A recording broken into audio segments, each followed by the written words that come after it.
السلام علیکم ورحمۃ اللہ وبرکاتہ۔ قوم عاد کا خوفناک انجام۔ قوم عاد کا خوفناک انجام۔ حضرت نوح علیہ السلام کی کشتی پہاڑ پر جا کر ٹھہر گئی تو سب اتر پڑے اور حسب معمول رہنے لگے۔ رفتہ رفتہ آبادی بڑھتی گئی اور گھاس اور پانی کی کمی ہوتی گئی، لہٰذا ان میں سے ایک قبیلہ جس کے سردار کا نام عاد تھا یہاں سے نکل کھڑا ہوا اور احقاف کی طرف روانہ ہو گیا۔ یہاں گھاس اور پانی بہت تھا۔ عاد ساری رات جاگتا اور جانوروں کی حفاظت کیا کرتا۔ آدھی رات گزری تو بڑی خوفناک آواز سنائی دی۔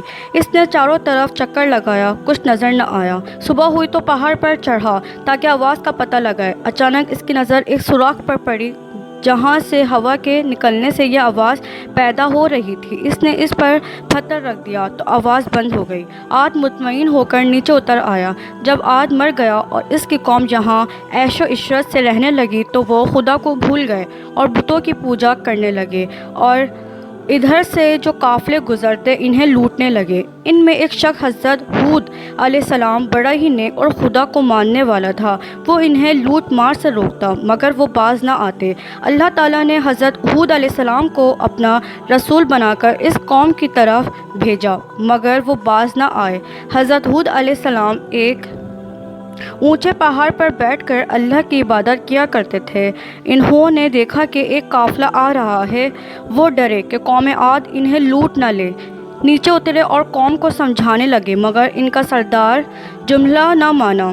بولا، اے ہود، ہم جانتے ہیں کہ تم بہت بزدل ہو، ہم ہرگز تمہاری بات نہیں مانیں گے۔ یہ کہہ کر وہ قوم کو لے کر قافلے پر ٹوٹ پڑا اور سب قافلے والوں کو لوٹ لیا، پھر ان بے گناہوں کو قتل کر دیا۔ ابھی کچھ عرصے پہلے قوم عاد کا ڈھانچہ عرب کے صحرا میں دریافت ہوا ہے۔ ایک دوست نے قوم عاد کے ڈھانچوں کی تصویر بھیجی جن کے بارے میں اللہ کہتا ہے، الَّتِی لَمْ یَخْلُقْ مِثْلُهَا فِی الْبِلَادِ، ہم نے کوئی ان جیسا بنایا ہی نہیں۔ 40 ہاتھ لمبے ان کا قد تھا، بڑے بڑے سر ہوتے تھے، نہ بیماری نہ ضعف۔ ایک نوجوان درخت کو 2 انگلیوں میں اکھاڑ کر پھینک دیتا تھا، ایسی طاقتور قوم تھی۔ 300 سال کی عمر تک ان کی جوانی چلتی رہتی تھی اور جب اللہ تعالیٰ کی نافرمانی کی تو اللہ نے ان کو پٹک پٹک کر مار دیا۔ پچھلے چند ہفتوں پہلے کھدائی میں ان کے ڈھانچے ملے۔ میرے دوست نے ان کی تصویر بھیجی۔ وہ ڈھانچہ پڑا ہوا ہے، ایک آدمی اس کے سر کے قریب کھدائی کر رہا ہے تو اس کا سر اس کے کان تک پہنچا ہوا ہے۔ ایک آدمی کے قد جتنا لمبا صرف سر ہے۔ ابن کثیر رحمۃ اللہ علیہ نے لکھا ہے کہ ان کا بچہ 300 برس میں جا کے بالغ ہوتا تھا، ایسے طاقتور تھے، ہزار برس کی عمریں تھیں، ستونوں کی طرح قد تھے۔ ہود علیہ السلام سے ٹکر لیے۔ ہود علیہ السلام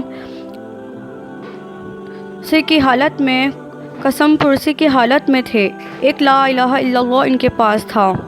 ہود سے ٹکراتے ہیں، من اشد، ہم سے بڑا طاقتور کون ہے؟ دعوت چلتی رہی اور اعمال بگڑتے رہے۔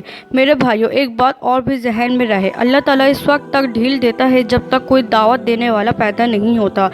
جب تک دعوت دینے والا پیدا ہو جاتا ہے تو ڈھیل کا زمانہ مختصر ہونا شروع ہو جاتا ہے، یہاں تک کہ ڈھیل کا زمانہ ختم ہو کر پھر یا تو اللہ پاک ہدایت دیتے ہیں یا اللہ تعالیٰ ہلاک فرما دیتے ہیں۔ پھر جب قوم کی سرکشی بڑھی تو ہود سے کہنے لگے کہ لاؤ ہمیں جس سے ڈراتے ہو، ہمارے خداؤں نے تیری عقل خراب کر دی ہے، ہم سے تو بڑا کوئی طاقتور نہیں ہے۔ تو اللہ تعالیٰ نے فرمایا، ترجمہ، اے ہود، انہیں بتاؤ جس نے تمہیں پیدا کیا ہے وہ تم سے زیادہ طاقتور ہے۔